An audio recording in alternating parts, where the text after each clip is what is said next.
How's it going, guys? So basically, this is the other parody that we did for Unspeakable Gaming, and it's sort of a behind the scenes. So basically, in this one, I just want to point out that we use what did we use? We use some sort of a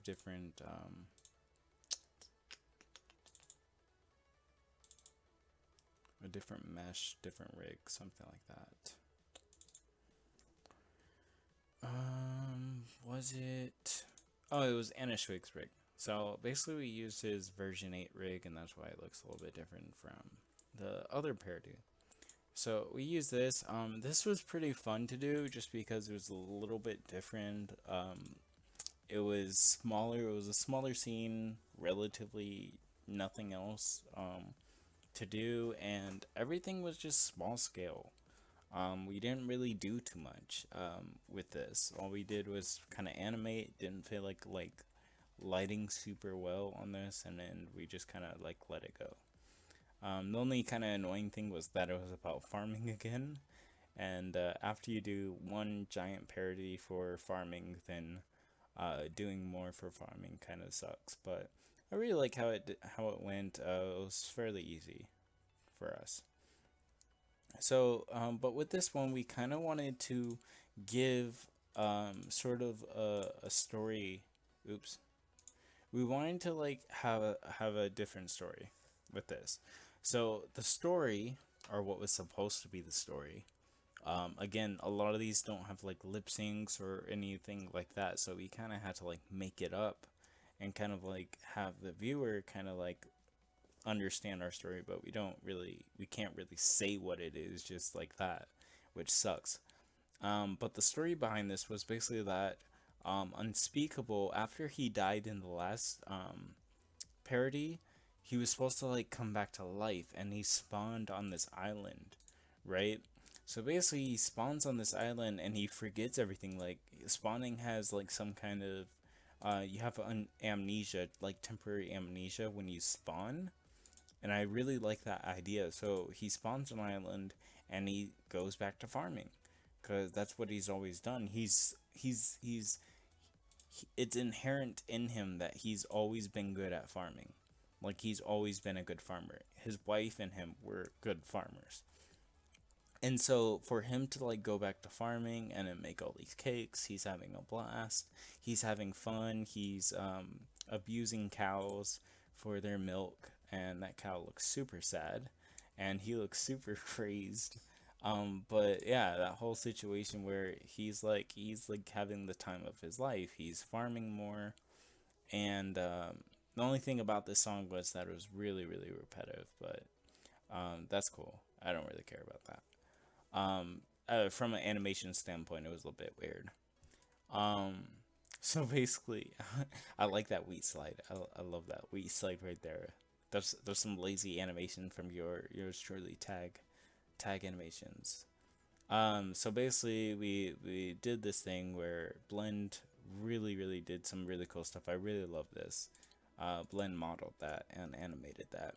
So basically, the story is basically that over time he gets fatter and fatter because he's doing all this stuff, and you can see here he just keeps on doing crop stuff, and in his mind he's having like these little like we thought it would be funny for him to like see like sugar as like angels and stuff, and in his mind he's like getting all like crazed and stuff. So these are like times when he like sleep or the next day or something, like his dreams or something, whatever you want to imagine. And eventually he gets so fat that he kind of like flips out off his chair and everything kind of collides, and you can see the cake is starting to pile up. And it's midday now. We even changed that. Like through the consistency of this of animations and stuff, it's really hard just to get everything correct and try to like go with the time and stuff and make things like move on. So here he kind of like wakes up and he tries to go for the cake, and this is where we do a lot of like screen or like a lot of like different cuts to different scenes or whatever, so we have just to flow with the song. So we have the Enderman. Enderman's like really jealous, and he's over there eating. Then he's like fat, still, and he's like not even doing work. Then we go back to the regular scene where he's trying to go for the cake, and he's super fat. And here it's just showing that he's super fat again, and there's a glitch error with that, which really sucks. I hate that. Yeah. So basically, there's this, and basically he's even fat in his dream or whatever. Oops, didn't mean to do that.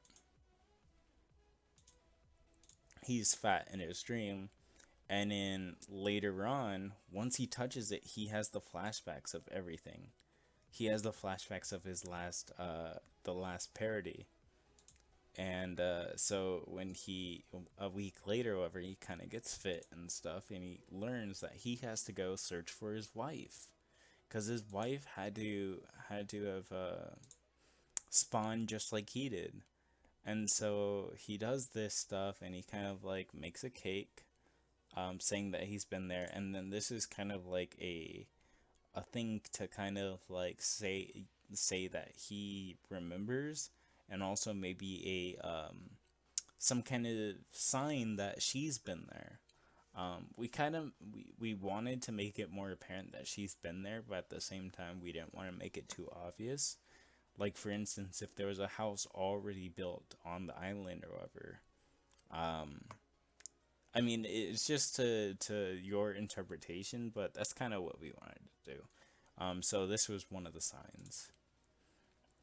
So he goes off, he's on his adventure, and basically later on he's sleeping or something, and he goes on a journey. He wakes up to find himself in the middle of nowhere or whatever, and he sees a map in a boat or whatever, and it just like knocks into him, and then it goes to black.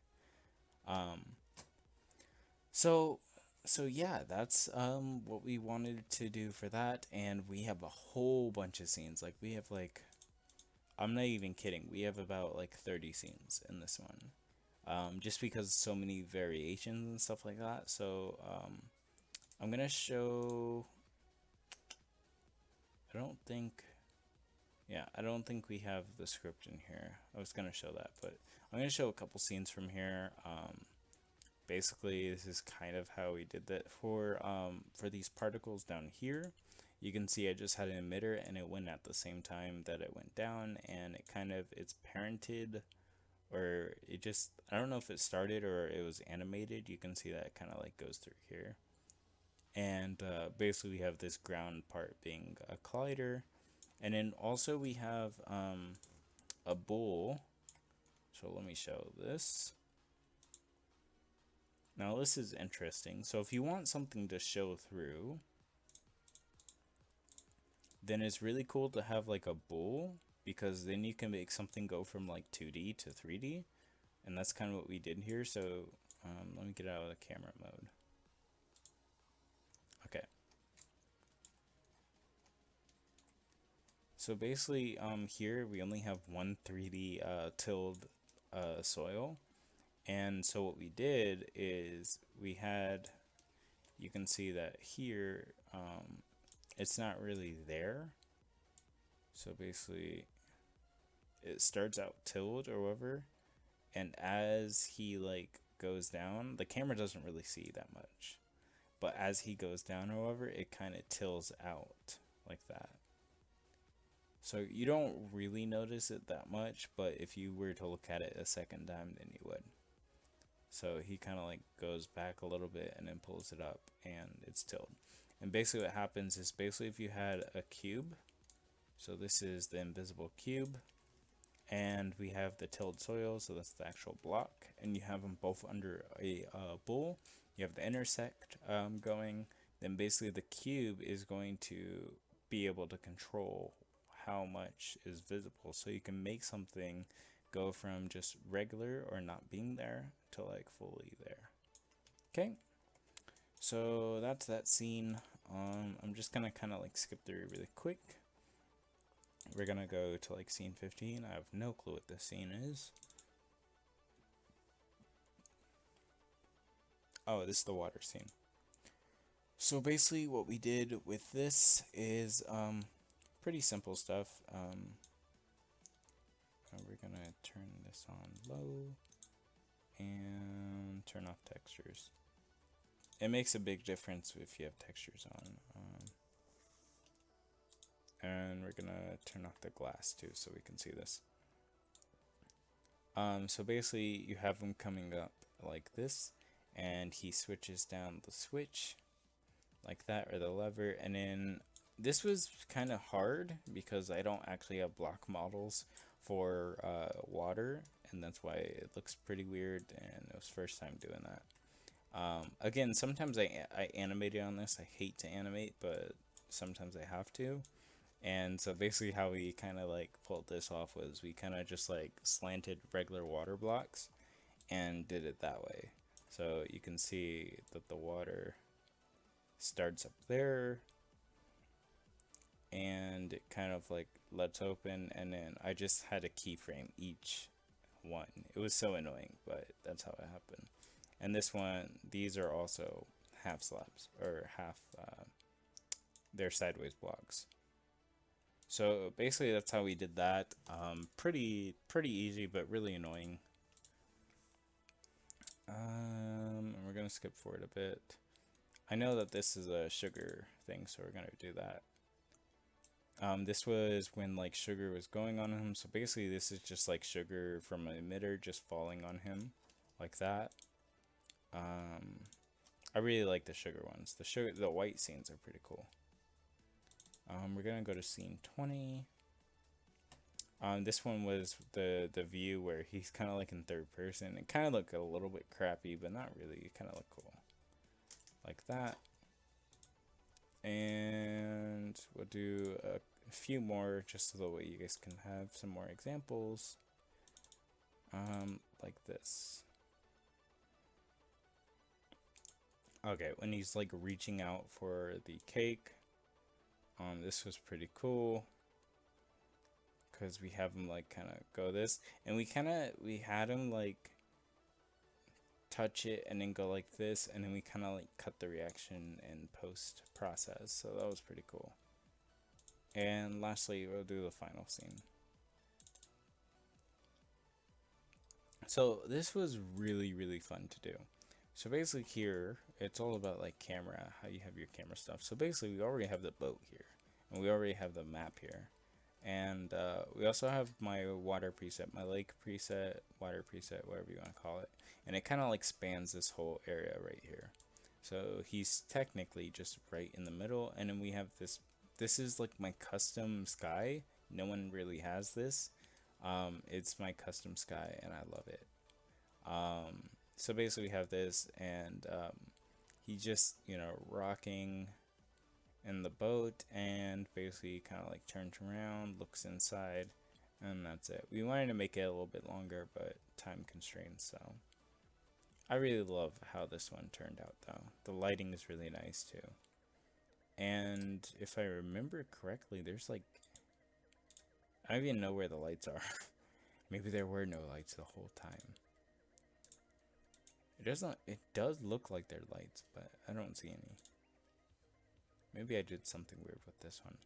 But basically that's it. That's just a quick rundown of how we did Cake by the Ocean, a parody for Unspeakable Gaming, and it was really fun to do. And yeah, it's just been the behind the scenes, and now you know kind of how things were done and the process behind them.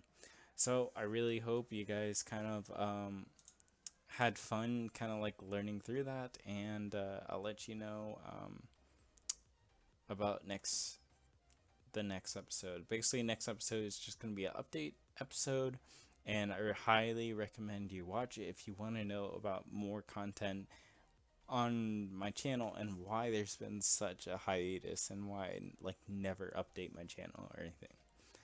It's really big stuff, so I definitely advise you to check it out, and have a good day. Subscribe, and remember to like the video and stuff. Cool. See ya.